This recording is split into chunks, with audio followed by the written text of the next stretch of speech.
আমি রাসেল আহমেদ আপনাদের স্বাগত জানাচ্ছি যমুনা টেলিভিশনের নিয়মিত আয়োজন 24 ঘন্টায় প্রেজেন্টেড বাই আকিজ সানশাইন। সমসাময়িক রাজনীতির বিষয়গুলো নিয়ে আমরা আলোচনা করি। আজকেও আলোচনা করতে চাই, আলোচনায় বিশেষ গুরুত্ব দিতে চাই মার্কিন শুল্কের প্রভাব এবং অন্যান্য বিষয়গুলো নিয়ে। আলোচনার জন্য আমাদের সাথে তিনজন অতিথি স্টুডিওতে উপস্থিত হয়েছেন, তাদের সাথে আমরা একটু শুরুতেই পরিচিত হয়ে নিচ্ছি। ডান দিক থেকে শুরু করছি।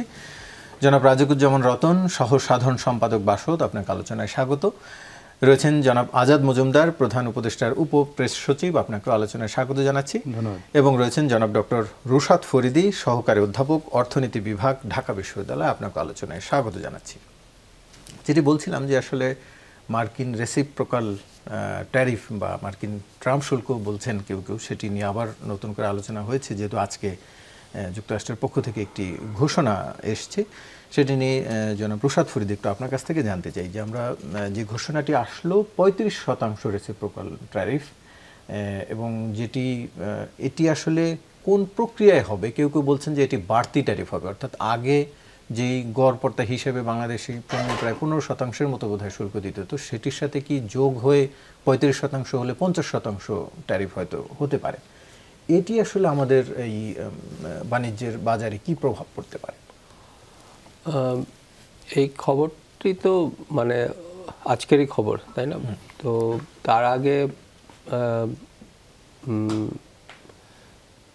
সম্ভবত একটা চিঠি প্রধান ট্রাম্প উনি তার সোশ্যাল মিডিয়া অ্যাকাউন্টে শেয়ার করেছিলেন যে তার আলোকে এই খবরটি আর কি। তো এখন দেখুন, এই গার্মেন্টস শিল্প যেটা আমাদের প্রধান চালিকা শক্তি, এটি অত্যন্ত কম্পিটিটিভ, এবং এই কম্পিটিটিভ মার্কেটে আসলে সামান্য $1-2 ডিফারেন্সে একটা বিরাট পরিবর্তন হয়ে যায়।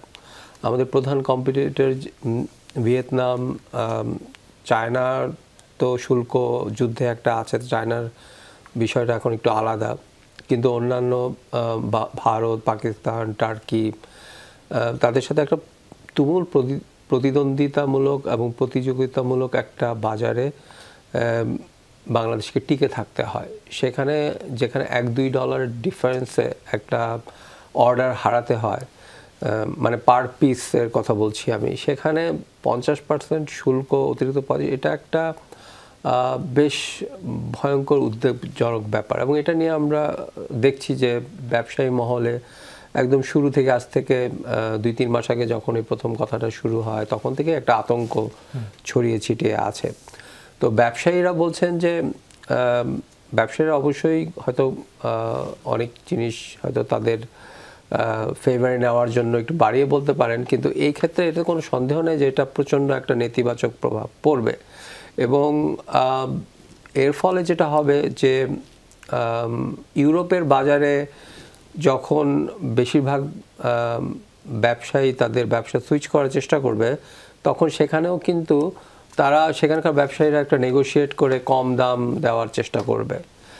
আর আমরা এদিকে আরেকটা খারাপ খবর যেটা পেলাম, সেটা হলো যে আমাদের প্রধান প্রতিদ্বন্দ্বী ভিয়েতনামের সাথে নেগোসিয়েশন হওয়ার পর তারা নাকি 20%-এ নিয়ে এসেছে।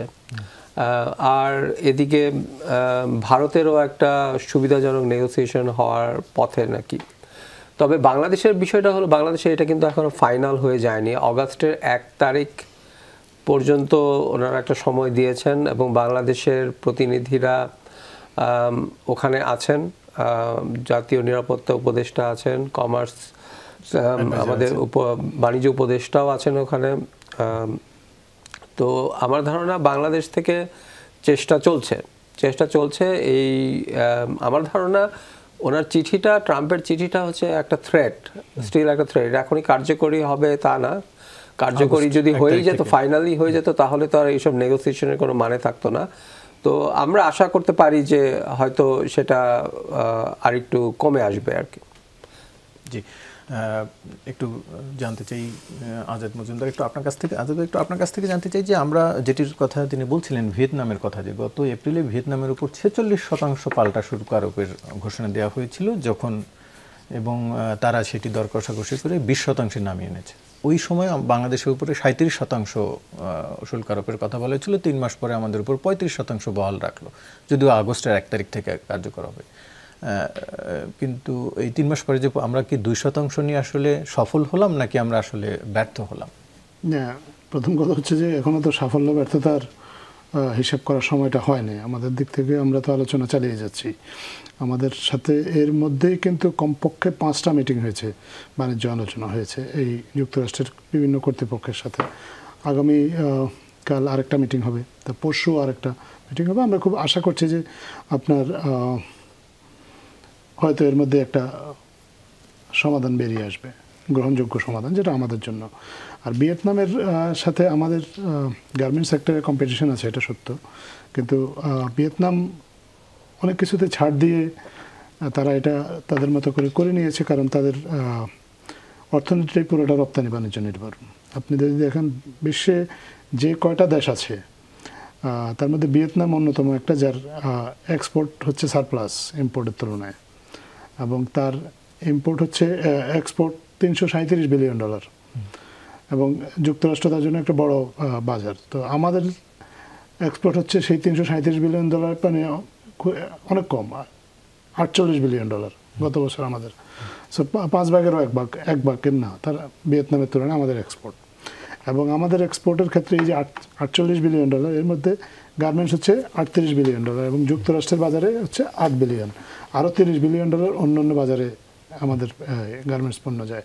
সো আমরা যখন ট্রেড নেগোসিয়েশনে যাব, ভিয়েতনাম যেভাবে যাবে আমাদের নেগোসিয়েশনটা সেভাবে হবে না। আমাদের নেগোসিয়েশনটাকে একটু ভিন্নভাবে করতে হবে, কারণ আমাদের ওই যে বাকি যে $30 বিলিয়ন বাণিজ্য আছে সেটার কথাও মাথায় রাখতে হবে, কারণ যুক্তরাষ্ট্রকে যদি আপনি শুল্ক ছাড় দেন, আমাদের কাছে অন্যরাও শুল্ক ছাড় চাইতে পারে। সো এইটাকে মাথায় রেখে আপনার আলোচনাটা করতে হবে, এটা একটা পয়েন্ট। আরেকটা পয়েন্ট হচ্ছে যে আমরা যুক্তরাষ্ট্র থেকে কিন্তু কম পণ্য আমদানি করি তুলনামূলকভাবে। আমাদের সেই পণ্য আমদানি বাড়ানোর সুযোগ আছে। কিছু কিছু প্রোডাক্ট এর মধ্যে আইডেন্টিফাই করা হয়েছে। সয়াবিন তেল যেমন একটা, যেমন আমরা আমাদের দেশে ল্যাটিন আমেরিকার দেশগুলো থেকে সয়াবিন আসে, সেটা যদি আমরা যুক্তরাষ্ট্র থেকে আনা যায় তাহলে ট্রেড ইমব্যালেন্স যেটা, সেটা কমে আসার একটা সুযোগ থাকে। তুলা আমদানি করা, তুলা আমদানি নিয়ে অনেকদিন ধরে আলোচনা হচ্ছে। তো তুলা আমদানি যদি করা যায়, আমাদের এর আগেও যখন মার্কিন দূত আপনার এখানে আলোচনা এসেছিলেন, আমাদের মাননীয় প্রধান উপদেষ্টা উনি বলেছিলেন যে তোমাদের তুলা দিয়ে টেক্সটাইল পণ্য তৈরি করে আমরা যদি তোমাদের দেশেই রপ্তানি করতে পারি, তোমাদের থেকে বেশি করে তুলা আনি, তোমরা আমাদের থেকে বেশি করে কাপড় আমদানি করো, আমরা এরকম একটা সেটেলমেন্টে আসতে পারি কিনা। তো সেটারও একটা আলোচনা করার সুযোগ আছে। ইত্যাদি নানা বিষয়গুলো নিয়ে আপনার আলোচনা করতে হয়।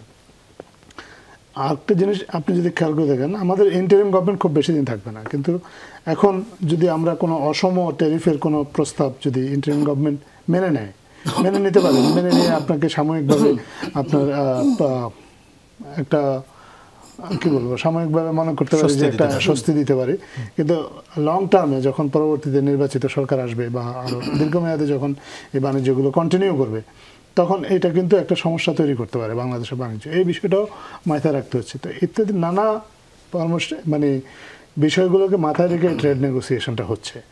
আমাদের দিক থেকে বাংলাদেশের যারা ট্রেড এই নেগোসিয়েশনের সাথে যুক্ত, তাদের সর্বোচ্চ চেষ্টাটা হচ্ছে যে বাংলাদেশের স্বার্থটাকে কীভাবে প্রোটেক্ট করা যায় যুক্তরাষ্ট্রের সাথে আমার বর্তমান বাণিজ্যটাকে কোনোভাবে বিঘ্নিত না করে। সেই চেষ্টাটার অংশ হিসেবেই অনেকগুলো বৈঠক ইতিমধ্যে হয়েছে, আরও কয়েকটা বৈঠক হবে, এবং যেহেতু আমাদের হাতে এখনও কিছুটা সময় আছে, আমরা বিশ্বাস করি যে একটা সমাধানে এসে যাওয়া সম্ভব হবে।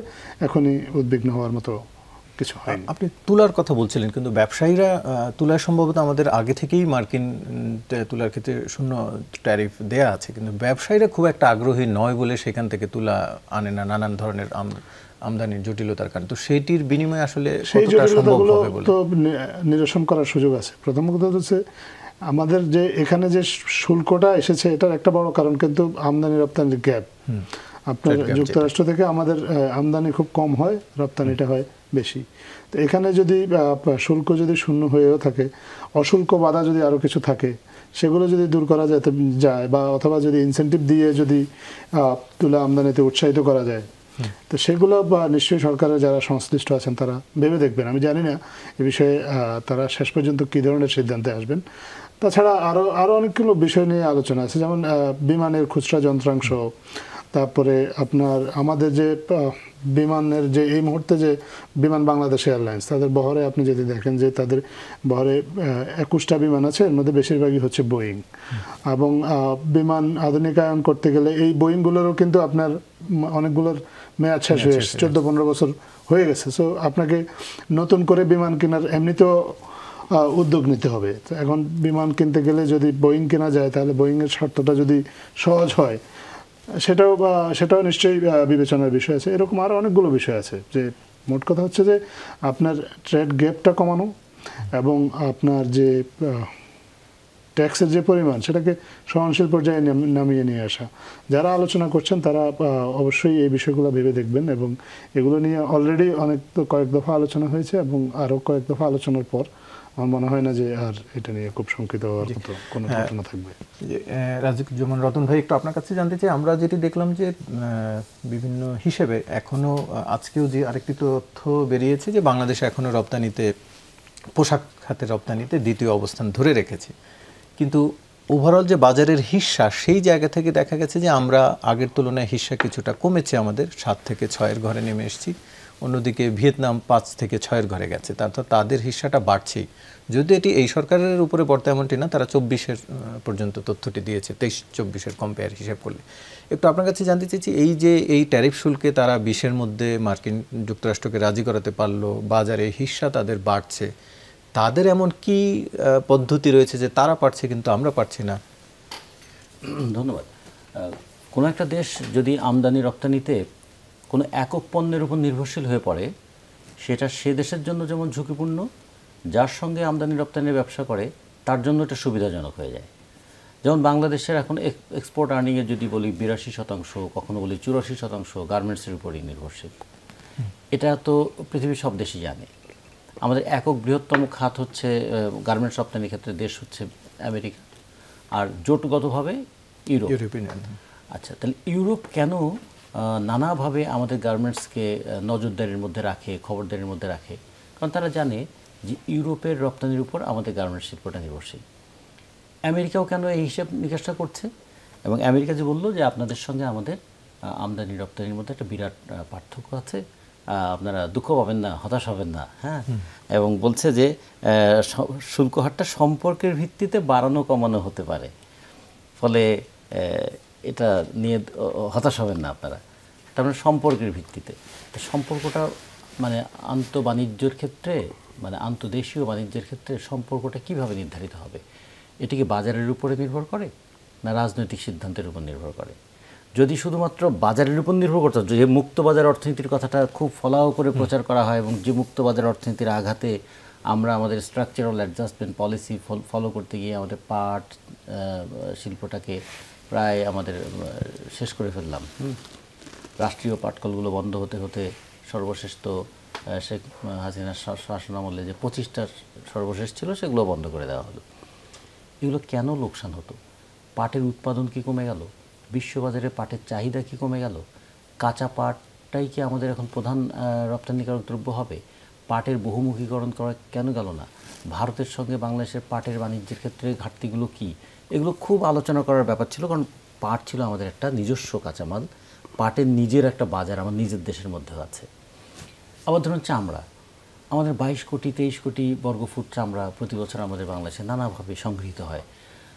আমরা জনসংখ্যার দিক থেকে পৃথিবীতে নবম বোধ হয়, কিন্তু চামড়ার দিক থেকে আমরা কিন্তু ষষ্ঠ এইরকম জায়গা। তার মানে আমাদের দেশে কাঁচা চামড়াটা আসে অনেক বেশি, কিন্তু বিশ্ববাজারের চামড়ার ক্ষেত্রে আমরা মাত্র 3% জায়গা রেখেছি, আমরা ধরে রাখতে পেরেছি। সেটাও আবার চামড়া শিল্পের সেই ডেভেলপমেন্টটা খুব বেশি হলো না। আমাদের যদি $1 বিলিয়ন এক্সপোর্ট করি, তাহলে 5টা খাতে আমাদের $1 বিলিয়ন এক্সপোর্ট হয়। গার্মেন্টসের পরে যদি চামড়া ধরি, হ্যাঁ, তারপরে কৃষি পণ্যের ক্ষেত্রে ধরি, মেশিনারি, ছোটো মেশিনারির কথা যদি বলি, ওষুধও একটু একটু করে আসছে। কিন্তু খেয়াল করে দেখবেন ওষুধের কাঁচামালটাও আসে বাইরে থেকে, গার্মেন্টসের কাঁচামালটাও আসে বাইরে থেকে, কিন্তু পাটের কাঁচামালটা বাংলাদেশের, চামড়ারও কাঁচামালটা বাংলাদেশ। চামড়ার দাম আগে আমরা দেখতাম যে চামড়া দাম অনেক বেশি, একটা গরুর চামড়া ঈদের সময় দেখতাম 2500-3000 টাকা বিক্রি হতো, তখন জুতার দাম ছিল 1500-1600। এখন গরুর চামড়ার দাম 900 টাকায় এসে থেকেছে, কিন্তু জুতার দাম বেড়ে 6000 টাকা হয়েছে। মানে চামড়ার দাম কমছে, জুতার দাম বাড়ছে, মানে দেশের বাজারেও দেখুন কীরকম অসম। তাহলে সব মিলিয়ে আমরা যদি এখন বাণিজ্য নিয়ে আলোচনা করি, শুধু আমেরিকা আমার উপর একটা শুল্ক বসালো, সাথে সাথে হাহাকার তৈরি হয়ে যাচ্ছে কেন? তার মানে আমরা কি আমাদের নিজস্ব যে অর্থনীতিটাকে সেটাকে খুব ভালো করে দেখছি না, যে বাংলাদেশের আভ্যন্তরীণ বাজারের সাইজটা কত, বাংলাদেশের কাঁচামালটা আসে কোত্থেকে, বাংলাদেশ ফিনিশ গুড কোথায় মানে রপ্তানি করে, রপ্তানির মার্কেটটা কি সুনির্দিষ্ট হয়ে আছে নাকি এটা এক্সপান্ড করছে? যেমন ধরুন একটু আগে আচ্ছা ভাই যেটা বলেছেন যে ভিয়েতনামের কথা চিন্তা করুন, ভিয়েতনাম প্রায় আমাদের 4 থেকে 5 গুণ বেশি এক্সপোর্ট করে, জনসংখ্যা আমাদের চেয়ে কম। তাহলে এই যে কিভাবে তারা টেকনোলজিক্যালি অ্যাডভান্স করলো, কীভাবে তারা পণ্য বহুমুখীকরণ করলো, এগুলোকে তো আমরা খুব বেশি খেয়াল করিনি, আমরা শুধু উন্নয়নের গল্প শুনেছি। ভিয়েতনামের ইলেকট্রনিক্স পণ্য রয়েছে রপ্তানি। ভিয়েতনাম যে গার্মেন্টসটা, যদি গার্মেন্টসে ভিয়েতনাম মার খায় তাতে কিন্তু ভিয়েতনামের অর্থনীতি খুব যে টালমাটাল হয়ে যাবে তা না, কিন্তু বাংলাদেশ যদি আবার গার্মেন্টসে মার খায় তাহলে বাংলাদেশের অর্থনীতিটা একটু টালমাটাল হয়ে যেতে পারে। তাহলে এই যে অনেক দিন ধরে, প্রায় ধরুন 20 বছর ধরে এই কথাটা আমরা বলছি, এই কথাটা আমরা শুনছি যে কোনো একক পণ্যের উপর অতিরিক্ত নির্ভরশীলতাটা ভালো নয়, তাহলে সেই ক্ষেত্রে বিকল্প জায়গাগুলো আমাদের খোঁজা দরকার। এটা না হলে হবে কি, নানাভাবে আমরা কখনো কখনো রাজনৈতিক চাপের মধ্যে পড়ব, আলোচনাটা হবে বাণিজ্যিক কিন্তু সিদ্ধান্তটা হবে রাজনৈতিক। এখন ধরুন আমেরিকার সঙ্গে আমাদের, ভিয়েতনামের যে মাল্টিপণ্যের কথা, বাংলাদেশের মাল্টিপণ্যের গুরুত্বের কথা বলছেন, ভিয়েতনামেরও তো মাল্টিপণ্য রয়েছে, তারপরে তো তারা আমেরিকাকে বিশেষ গুরুত্ব দিচ্ছে বা দিয়ে, শুধু আমেরিকা না, যেখানে মার্কেট আছে সেখানেই সে দৌড়াতে চাইবে, কারণ সে তো এক্সপোর্ট করে ফরেন কারেন্সি আর্ন করবে, আবার এক্সপোর্ট করে যেটা আর্ন করবে সেটা দিয়ে তো সে আবার ইম্পোর্ট করবে। মানে একটা দেশকে তো এই আমদানি রপ্তানি এই ব্যালেন্সটা তো তাকে মেনটেন করতেই হবে।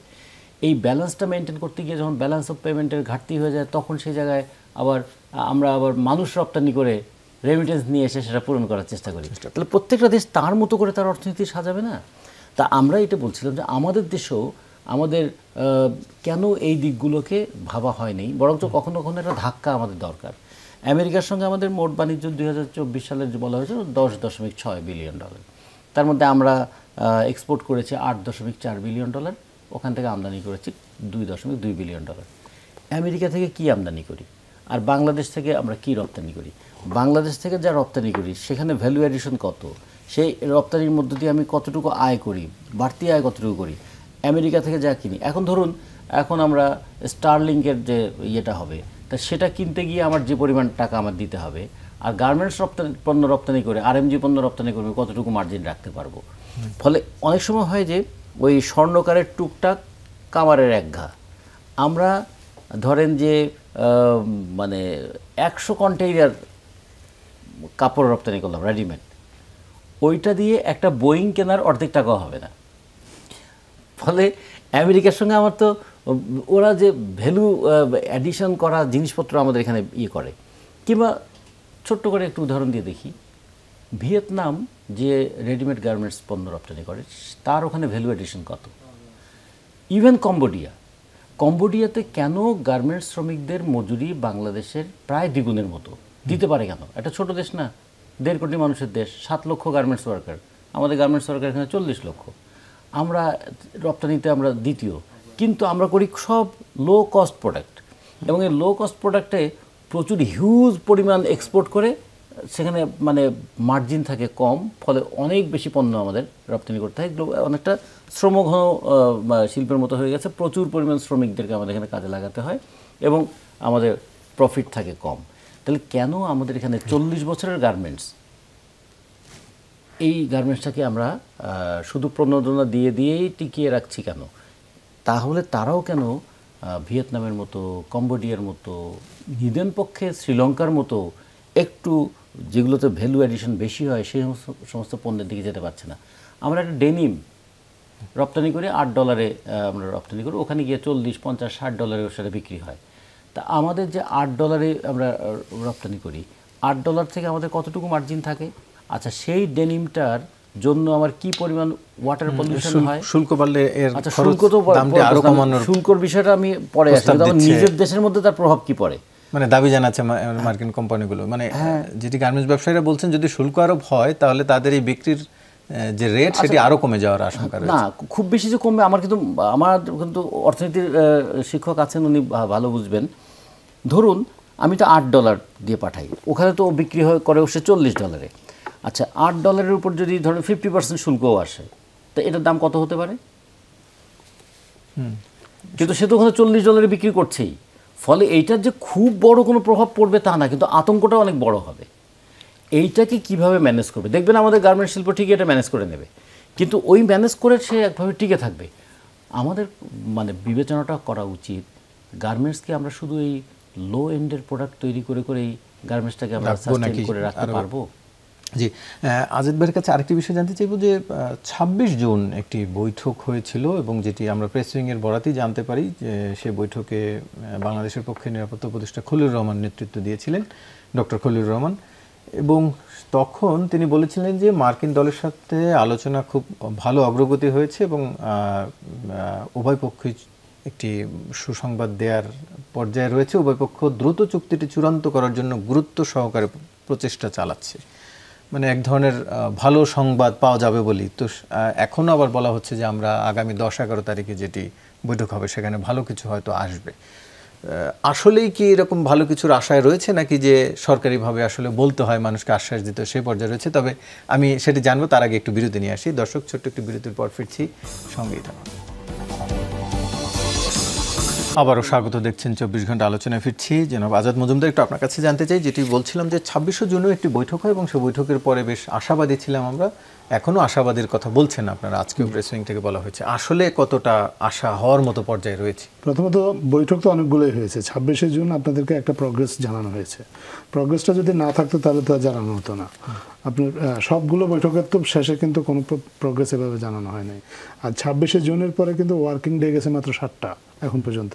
সো 7 দিন খুব বেশি লম্বা সময় না, এমন না যে 26 জুন একটা আশার কথা শুনিয়েছিল তারপর দীর্ঘদিন পেরিয়ে গেছে, সেই আশা আর বাস্তবে এখন তো একটু ভিন্ন ঘোষণা। ভিন্ন ঘোষণা তো এটা শুধু বাংলাদেশের জন্য আসে না, এমন এটা তো অনেকগুলো দেশের জন্য একসাথে আসছে। আপনি যদি দেখেন যে আমেরিকার যারা ফ্রেন্ডলি কান্ট্রি, জাপান এবং সাউথ কোরিয়া তো তাদের পরম বন্ধু, বিশেষ করে সাউথ কোরিয়া তো তাদের অকৃত্রিম এবং আদি বন্ধু, তাদের জন্য তো আপনার ঘোষণাটা এসেছে। এটা তো একটা বার্গেনিং এর কৌশল। এই ধরনের নেগোসিয়েশন যখন চলে, যারা অ্যাডভান্টেজিয়াস পজিশনে থাকে তারা তো তার বার্গেনিং এর অ্যাডভান্টেজটা নেবেই পারবেন। সেই জন্য যারা ফ্রেন্ডলি কান্ট্রি তাদের উপরও কিন্তু এই ঘোষণাটা এসেছে। এমন যদি হতো যে এটা বাংলাদেশে একটা মাত্র কান্ট্রি সিঙ্গেল আউট করা হয়েছে এবং বাংলাদেশকেই শুধুমাত্র এই ট্যারিফটা দেওয়া হয়েছে, তাহলে আপনি হয়তো বুঝতে পারতেন বা বলতে পারতেন বা বলার সুযোগ ছিল যে বাংলাদেশ এখানে নেগোসিয়েশন ড্রাস্টিক্যালি ফেল করেছে বা বাংলাদেশ কোনো ধরনের আলোচনায় তাদের সাথে যায় না। বাংলাদেশ তো আপনার প্রথম যখন ট্রাম্প ট্যারিফটা আসলো তখন থেকেই এক ধরনের এঙ্গেজমেন্টের মধ্যেই আছে এবং সেই এঙ্গেজমেন্টের কিছু প্রোগ্রেসও আছে। 26 জুন যে ঘোষণাটা বা যে বার্তাটা আমরা আপনাদেরকে দিয়েছি, এটা তো আপনারা চান নাই, আমরা নিজে থেকেই সরকার দিয়েছে।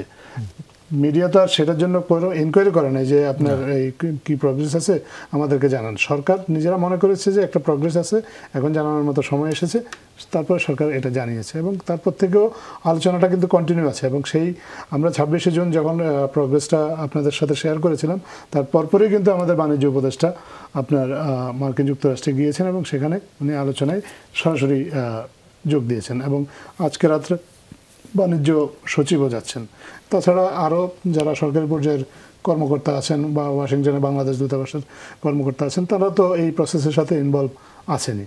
তো সব মিলে এটা একটা কন্টিনিউয়াস একটা এফোর্ট বাংলাদেশের দিক থেকে আছে এবং ঢাকায় মার্কিন দূতাবাসও কিন্তু এই বিষয়ে যথেষ্ট সহযোগিতা করছে তারা। আজকে আপনি হয়তো যদি বাণিজ্য সচিবের সাংবাদিকদের সাথে আলাপ আলোচনা আপনি খেয়াল করে দেখেন, তাহলে আপনারা দেখবেন যে ওনারা অনেকগুলো ডজিয়ার পাঠিয়েছেন, কিন্তু অনেকগুলো ডকুমেন্ট পাঠিয়েছেন, সেগুলো পর্যালোচনা করার তো একটু প্রয়োজন আছে। আপনি তো এই যে ডকুমেন্টগুলো মার্কিন যুক্তরাষ্ট্রের তরফ থেকে বাংলাদেশকে পাঠানো হয়েছে, সেগুলো নিশ্চয়ই বাংলাদেশ আপনারা আশা করবেন না যে চোখ বন্ধ করে সম্মতি দিয়ে দেবে। সেগুলো তো পর্যালোচনার বিষয় আছে, সেগুলো নিয়ে যদি ভালো মন্দ দিক নিয়ে আলোচনা করার সুযোগ আছে।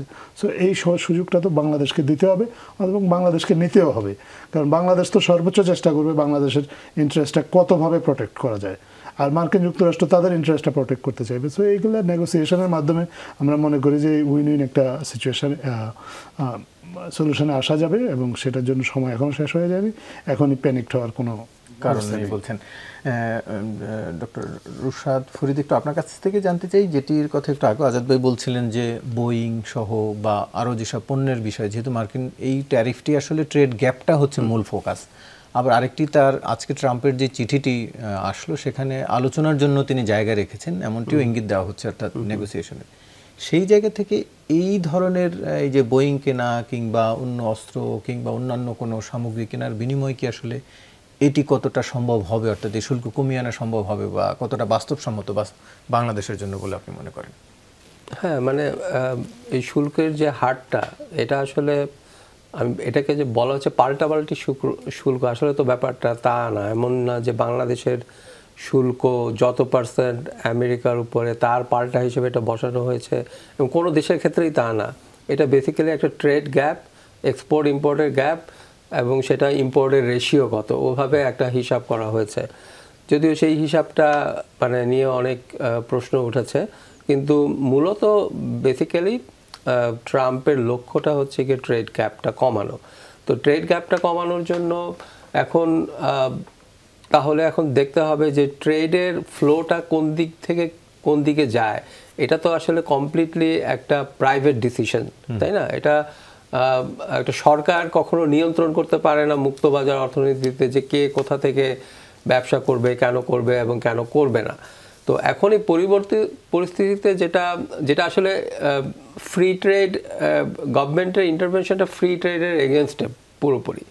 কিন্তু এখন যেহেতু আপনি যার সাথে ফ্রি ট্রেড কখন কাজ করে ভালো করে, যখন সবাই ফ্রি ট্রেডে থাকে, তখন হয় কি যেই দেশের সবচেয়ে বড় অ্যাডভান্টেজ যেখানে, তারা সেখানে স্পেশালাইজ করে এক্সপোর্ট ইম্পোর্ট করে যখন সবাই ফ্রি ট্রেড করে। কিন্তু কেউ যদি ফ্রি ট্রেড না করে, তখন আরেকজনের পক্ষে ফ্রি ট্রেডে অংশগ্রহণ করাটা ডিফিকাল্ট হয়ে যায়। কোনো দেশে গভর্নমেন্ট যদি ফ্রি ট্রেডের বাধা তৈরি করে, তাহলে আরেক দেশের পক্ষে সেই ফ্রি ট্রেডের চলাটা মুশকিল হয়ে যায়। তো যেই কথাটা এখানে হয়েছে, ঘটনাটা এখানে ঘটেছে যে আমেরিকার মতো একটা বিশাল ইকোনমি যখন ফ্রি ট্রেড মানছে না, তারা তাদের মতো করে তাদের এটা আসলে অর্থনীতিবিদরা যারাই এই ট্রাম্পের এই নীতিটা দেখছেন, তারা বলছেন যে এটা ট্রাম্পের জন্য বা আমেরিকার অর্থনীতির জন্য বিরাট বিপর্যয়কর নীতি। তো তারা কেন ট্রাম্প তাহলে এটা করছেন কারণ তার নির্বাচনী প্রতিশ্রুতি দিয়ে এসেছেন, যেগুলো কাগজে কলমে শুনতে অনেক ভালো লাগে, অনেক পপুলিস্ট চিন্তাভাবনা কথাবার্তা, যে আমি নিজের দেশে নিজের পণ্য তৈরি করব। তো সেই চিন্তাভাবনা, সেই প্রতিশ্রুতিগুলো উনি দিয়ে এসছেন, সেগুলো এখন কার্যকর করছেন। তো এখন বাংলাদেশের ক্ষেত্রে যেটা হলো, বাংলাদেশের ক্ষেত্রে যেই সুযোগগুলো আছে কি না আছে, সেটা আমাদের আরেকজন আলোচক বললেন যে ওই ক্ষেত্রগুলো এখন দেখা হচ্ছে।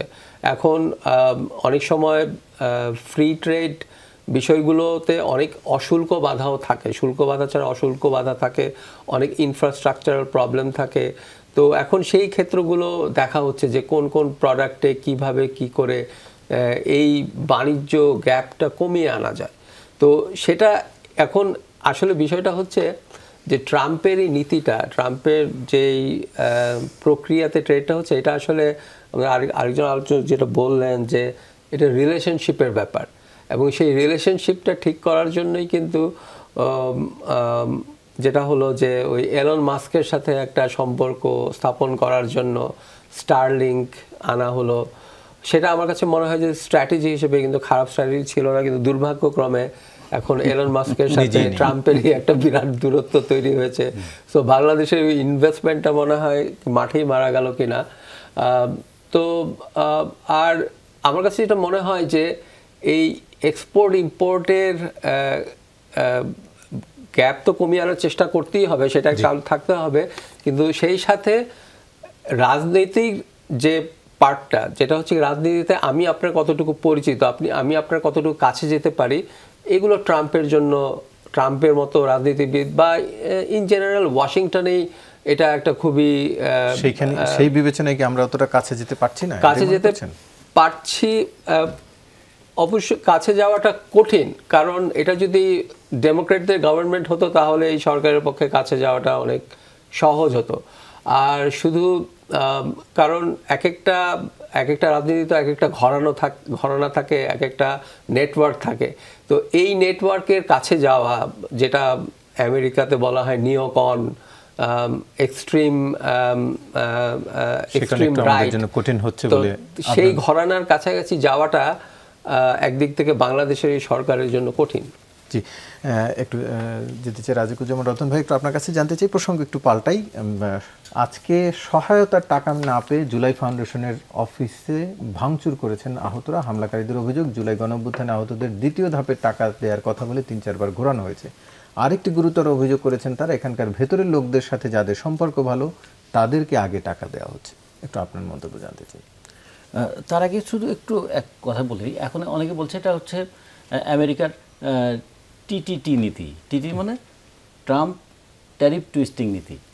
এইটা দিয়ে সে আসলে অর্থনীতিটাকে কাজে লাগিয়ে রাজনীতিটাকে নিয়ন্ত্রণ করতে চাইছে। একদিকে কন্টেন করো চীনকে, কারণ চীনের সঙ্গে বিরাট ঘাটতি কীরকম, চীনের কাছ থেকে আমেরিকায় জিনিসপত্র কেনে $44,000 কোটি, আর চীনে সে রপ্তানি করে মাত্র $13,000 কোটি।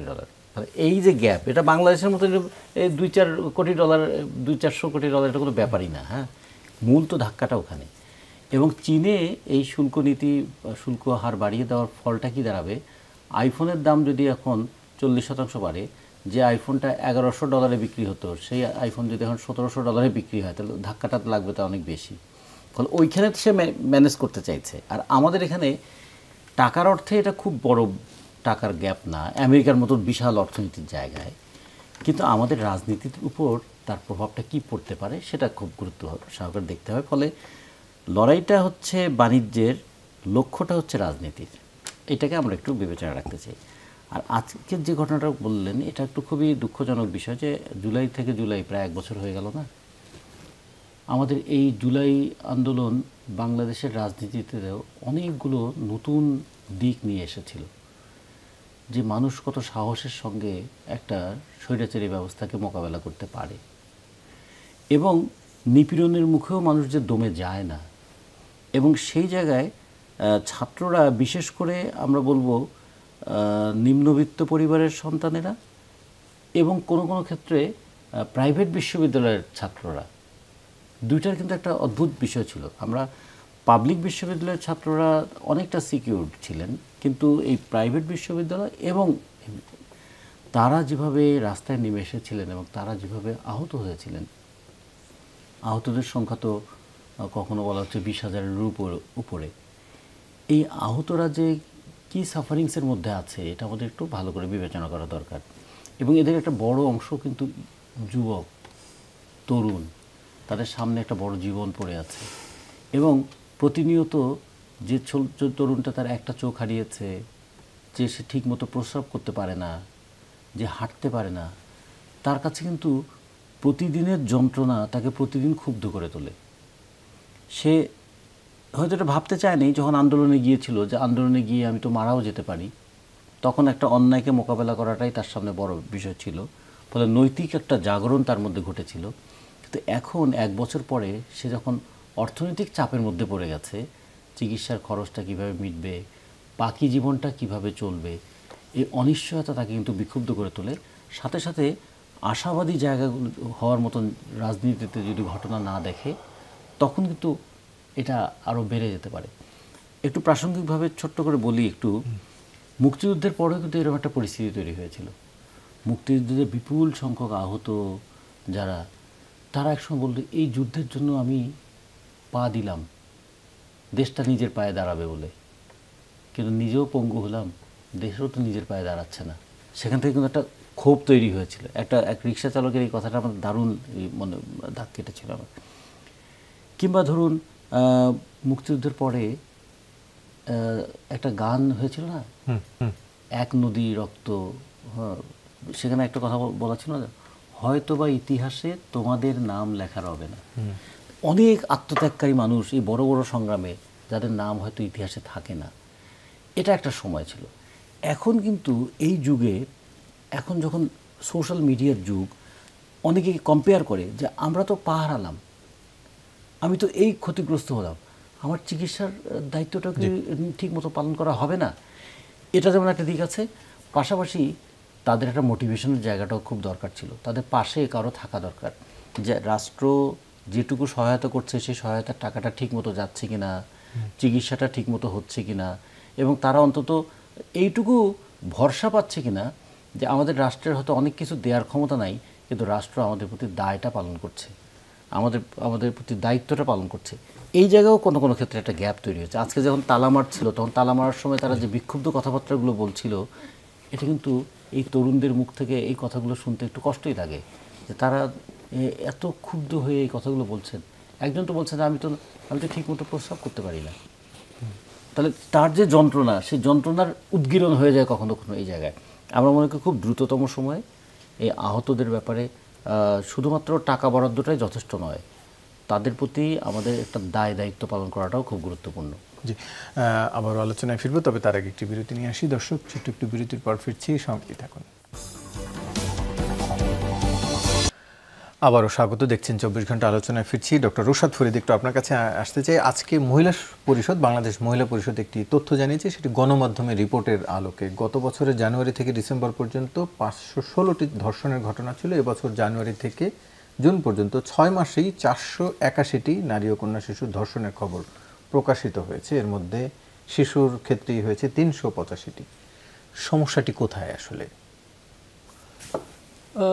দেখুন, এটা সমস্যা অবশ্যই যে কোনো এই ধরনের নারীর প্রতি সহিংসতা অবশ্যই একটা বড় সমস্যা। তবে এটা আমাদের আগের বছরগুলোর তুলনাতে আসতে হবে, তাহলে হয়তো আমরা বুঝতে পারবো অবস্থার কতটুকু অবনতি বা কী হয়েছে। এটা একটা বিষয়। তবে আরেকটা বিষয়টা আগের বছরই, অর্থাৎ গেল এক বছরে 516টি, আর এখন 6 মাসেই হলো 481টি। আচ্ছা, তাহলে এটা যথেষ্ট উদ্বেগের ব্যাপার। তো এটা আসলে যেটা আমরা অনেক আগে থেকে বলছি যে আমরা এই অন্তর্বর্তীকালীন সরকারকে একটা অনেকদিন ধরেই একটা সহানুভূতি, বেনিফিট অফ ডাউটের মধ্যে দিয়ে দিচ্ছি যে এই সরকার একটা খুবই দুর্বল সিকিউরিটি অ্যাপারেটাস পেয়েছে। পুলিশ থানার মধ্যে নাই, থানা থেকে পুলিশ চলে গেছে। বাংলাদেশের নাগরিককে প্রতিটি থানা পাহারা দিতে হয়েছে, প্রতিটি মহল্লা পাহারা দিতে হয়েছে। তো সেরকম অবস্থা থেকে একটু ঘুরে দাঁড়ানো একটা এই ধরনের সরকারের জন্য আসলে কঠিন। কিন্তু আমরা সেই প্রথম 3-4 মাস গেল, কিন্তু আমরা আসলে অবস্থার উন্নতি হয়েছে অবশ্যই, সেই সংখ্যা থেকে আমরা বেরিয়েছি, কিন্তু যেরকম উন্নতি আমরা আশা করেছিলাম সেটা কিন্তু আমরা পাইনি। একটা আমাদের দেশের মানুষ হয়তো 2 বেলা না খেয়েও থাকতে পারে, কিন্তু সে একটা এই রক্তের বিনিময়ে, এত প্রাণের বিনিময়ে তারা একটা কিন্তু সরকার চায় যে ন্যায় বিচারটা দিবে, যে তাকে আইনের শাসনটা কিছুটা হলেও এনে দিবে। হ্যাঁ, আমরা এত বছর ধরে চলা একটা সরকার ব্যবস্থা যেখানে আমরা এগুলো পাইনি, হঠাৎ করে একদম আমাদের দেশ স্বর্গরাজ্য হয়ে যাবে, আমি সেটা আশা করছি না, কিন্তু যতটুকু হওয়ার কথা ততটুকু কিন্তু আমরা পাইনি, এবং অনেক ক্ষেত্রেই আমরা অনেক অন্যায় এবং অনেক অবিচার দেখছি, এবং সেগুলারই একটা প্রতিফলন হতে পারে। কারণ অনেক ক্ষেত্রেই আমরা দেখছি, যেটাকে এখন মব বলাটাও অনেকে বলছেন ঠিক না, এটা একটা প্রেশার গ্রুপ, কিন্তু আসলেই তো মব হচ্ছে, এবং মানুষের মধ্যে একটা সেন্স অফ ইম্পিউনিটি আসছে। তো এটা তো আমরা জানি যে তারা জানে যে অনেক ক্ষেত্রেই অনেকে একত্রিত হয়ে কিছু একটা অপরাধ করলে তারা পার পেয়ে যাবে। তো সেই ক্ষেত্রে নারীর প্রতি সহিংসতাটাও কিন্তু আমরা দেখবো যে অগাস্টের 5 তারিখের পরে নারীরা কিন্তু অনেক ক্ষেত্রেই অনেক অনিরাপদ বোধ করছিলেন। যে আমরা একটু রাজিকুজ্জামান রতন ভাইয়ের কাছে যেতে চাই। চাকরিচ্যুত যারা এনবিআর এর, দুঃখিত, মানে এনবিআর এ যারা আন্দোলন করেছিলেন তাদের কেউ কেউ চাকরিচ্যুত হচ্ছেন। চাকরিচ্যুত বলার শব্দটা ঠিক হবে কিনা, যাই হোক, তাদের হচ্ছেন, ব্যবস্থা নেওয়া হচ্ছে, অনেকে ভয়ে আছেন। আবার আমরা গতকাল দেখলাম বিডিআর সদস্যদের ছত্রভঙ্গ করতে জল কামান, সাউন্ড গ্রেনেডও নিক্ষেপ করা হয়েছে, যেটি নিয়ে আলোচনা হচ্ছিল। সব ক্ষেত্রেই কি গভর্নমেন্ট এই কঠোরতার পরিচয়টি দিচ্ছে? তার আগে একটু ওই বিষয়টা বলি, যে ধরুন একজন নারীও যদি লাঞ্ছিত হয়, যে ভয়টা ছড়িয়ে পড়ে সমাজে, ভয় কিন্তু সংক্রামিত হয় দ্রুত। অপমান থাকে, লাঞ্ছনা থাকে। এখন নারীদের লাঞ্ছিত হওয়ার পিছনে মনস্তাত্ত্বিক কারণ কি, শক্তি ধর যারা তাদের প্রভাবটা কীরকম থাকে, প্রতিহিংসা চরিতার্থ করার দিকটা এখানে থাকে কি না, বিচার ঠিকমতো না হওয়ার কারণে বিচার না হওয়ার সুযোগটা পায় কি না, আর সামাজিক প্রতিরোধ না গড়ে ওঠা, এগুলো অনেক বড় একটা ফ্যাক্টর। ফলে দেখবেন যে নারীর উপর লাঞ্ছনাটার কিন্তু শুধু একটা দুটো ব্যক্তির ঘটনাকে সামনে নিয়ে আসলে হবে না, এটা একটা সোশ্যাল ফেনোমেনার মতো। এটাকে কিন্তু খুব ভালো করে আমাদের অ্যাড্রেস করা দরকার। তা নাহলে আমরা গণতান্ত্রিক মানসিকতার জন্ম দেব কীভাবে? এই যে মেয়েরা, লক্ষ লক্ষ মেয়েরা রাস্তায় নেমে এলো একটা রেজিম চেঞ্জ করার জন্য, এই মেয়েরা আবার ভয় পেয়ে ঘরে যাবে, অথবা এই মেয়েদেরকে ভয় দেখিয়ে ঘরে ঢুকিয়ে দেওয়া হবে, অথবা এই মেয়ে ধরুন দুর্গম অঞ্চলে একটা মেয়ে লাঞ্ছিত হলেও শহরে একটা মেয়ের বুকের মধ্যে সেই বেদনাটা বাজে, অথবা একজন গণতান্ত্রিক চেতনা সম্পন্ন মানুষ তো তিনি লজ্জায় মাথা নিচু করেন যে এরকম ঘটনা আমাদের দেশে ঘটছে। ফলে এটাকে আমাদের মনে হয় যে খুব ভালো করে দেখা উচিত সব সরকারের ক্ষেত্রে। এখানে কোনো দুর্বল ব্যবস্থাপনা অথবা প্রশাসন দুর্বলতা এগুলোর চাইতেও এটাকে সামাজিক বিষয় হিসেবে দেখা দরকার। আর একটা সেন্স অফ ইম্পিউনিটি যেমন আছে, তার পাশাপাশি একটা অন্য ধরনের মানে সেন্ট যেন এখানে ছড়িয়ে না পড়ে যে প্রতিপক্ষকে হয়রানি করার সবচেয়ে ভালো অস্ত্র হচ্ছে নারীদেরকে লাঞ্ছিত করা। এইটা যেন আবার সমাজের মধ্যে ছড়িয়ে না পড়ে, সেদিকেও খুব সতর্ক থাকা দরকার। আর এই যে বিডিআরদের আন্দোলন বলছি কিংবা এনবিআর কর্মকর্তারা তারা যে আন্দোলনটা করছিলেন, একটানা 36 দিন আন্দোলন করেছেন তারা, না 36 দিন আন্দোলনের নামে আসলে কাজটাই বন্ধ ছিল। ফলে তাতে দেশের অর্থনীতিতে কি চাপ পড়ে। আর এখন তাদের তো এটা তারা জেনে বুঝেই আন্দোলনটা করেছিলেন যে যদি এই আন্দোলন তারা সরকারকে বাধ্য করতে না পারেন তাহলে তার পাল্টা সরকার যদি এখন বলে যে তোমাদের আন্দোলনের কারণে এই অর্থনৈতিক ক্ষতি হয়েছে, দায় নিতে হবে, এগুলো তাদের জেনে বুঝেই আন্দোলনটা করা উচিত। ওটার সঙ্গে আমি বিডিআরটাকে যুক্ত করতে চাই না। বিডিআরের এটা আমার মনে হয় আলোচনাটা করা দরকার, তাদের সঙ্গে আলোচনা করে তাদের দাবির মধ্যে যৌক্তিক যে দিকগুলো আছে সেগুলো যেমন আনতে হবে। কিছু কিছু দিক আছে ইমোশনাল, কিছু কিছু দিক আছে অতিরঞ্জিত দাবি, সেগুলো একদম সর্ট আউট করা উচিত। এবং কোনো কোনো ক্ষেত্রে এই জায়গাটা পরিষ্কার করে বলা উচিত যে দেখেন এই দাবির মধ্যে যৌক্তিকতা আছে, এটা আমরা মানতে পারি, এটা মানতে পারি না। যেমন ধরুন একটা কথা বলে শেষ করে যে তথ্য আপা নামে মেয়েরা কিছু রাস্তায় বসে আছে কতদিন ধরে, কোনো না কোনো একটা আলোচনা করে এদেরকে হয় এদের দাবি মানতে হবে অথবা এদেরকে বুঝিয়ে তো ফেরত পাঠিয়ে দিতে হবে। এই যে কোনো কিছুকে ঝুলিয়ে রাখাটা আমার মনে হয় যে খুব ভালো ফল নিয়ে আসে না। আজাদ মজুমদার, একটু আপনার কাছ থেকে জানতে চাই, গতকাল এনসিপি নেতা হাসনাত আবদুল্লাহ বলেছেন ডিসিএসপির কার্যালয়গুলো অনেক দলের অফিসে পরিণত হয়েছে। একটু আপনার কাছে জানতে চাই, দলীয় কার্যালয় হয়ে ওঠাও তো আসলে সরকারের ঠেকানোর আসলে দায়িত্ব বলে মনে করেন কিনা? অবশ্যই, যদি এই অভিযোগ সত্য হয়ে থাকে তাহলে অবশ্যই সরকার ব্যবস্থা নেবে। এবং নিয়মিতই তো ডিসিএসপি এই কার্যালয়গুলো তাদের প্রশাসনের যারা ঊর্ধ্বতন কর্মকর্তা আছেন তারা নিয়মিত এগুলোর খোঁজখবর রাখছেন। যদি কোনো কোনো ক্ষেত্রে দেখা যায় যে কোনো ডিসিএসপি কোনো নির্দিষ্ট দলের প্রতি অনুরক্ত বা তাদের কার্যালয়কে কোনো নির্দিষ্ট দলের নেতাকর্মীদেরকে ব্যবহার করতে দিচ্ছেন দলীয় কার্যালয় হিসেবে, তাহলে অবশ্যই এ বিষয়ে প্রয়োজনীয় ব্যবস্থা নেওয়া হবে। এবং যেটির কথা রুশাদ ফরিদী বলছিলেন যে আইনশৃঙ্খলা পরিস্থিতির যতটা উন্নতি হওয়া দরকার সেটি আসলে হচ্ছে না এবং মব অনেক জায়গায় প্রশ্রয় পেয়ে যাচ্ছে, এটি নিয়ে একটু আপনার মন্তব্য জানতে চাই। আইনশৃঙ্খলা পরিস্থিতি উন্নতির তো চেষ্টা চলছে। আমরা তো যেই পরিস্থিতিতে যেরকম একটা আইনশৃঙ্খলা বাহিনী ইনহেরিট করেছি তাদেরকে রিঅর্গানাইজ করে আইনশৃঙ্খলা পরিস্থিতির প্রত্যাশিত মাত্রায় উন্নতি ঘটানো তো অবশ্যই চ্যালেঞ্জিং, সেটা উনিও বলেছেন। আমরা এই চ্যালেঞ্জটা প্রতিনিয়তই ফেস করছি এবং এই চ্যালেঞ্জটা মোকাবেলার চেষ্টা চলছে। কতটুকু সফল হয়েছে বা কতটুকু ব্যর্থ এটা আপনারা বলতে পারবেন। আর মবের ক্ষেত্রে যেটা বলছেন এটা নিয়েও আমরা মনে করি যে একটা মবও আসলে এটা গ্রহণযোগ্য না। যারাই মব সৃষ্টি করুক, মব মানে হচ্ছে কিছু মানুষ একত্রিত হয়ে উচ্ছৃঙ্খল আচরণ করে ভায়োলেন্স সৃষ্টির মাধ্যমে আপনার কোনো দাবি দাওয়া আদায়ের চেষ্টা করা বা তাদের কোনো উদ্দেশ্য হাসিলের চেষ্টা করা। অবশ্যই এ ধরনের মব নিন্দনীয় এবং এখানে যে কোনো ক্ষেত্রেই যদি কোনো আইনের ব্যত্যয় ঘটে তাহলে সেটার ব্যবস্থা নেওয়া হবে। কিন্তু আমাদের সমস্যাটা হচ্ছে যে অনেক ক্ষেত্রেই এখন মানে সব কিছুকে জেনারেলাইজ করে ফেলা হচ্ছে। জেনারেলাইজ করে এমনভাবে মব জিকির করে তোলা হচ্ছে এমন মনে হচ্ছে যে দেশটা আসলে মানে পুরোটাই আসলে মব হয়ে গেছে, এখানে আর কেউ কোনো কথা বলতে পারবে না।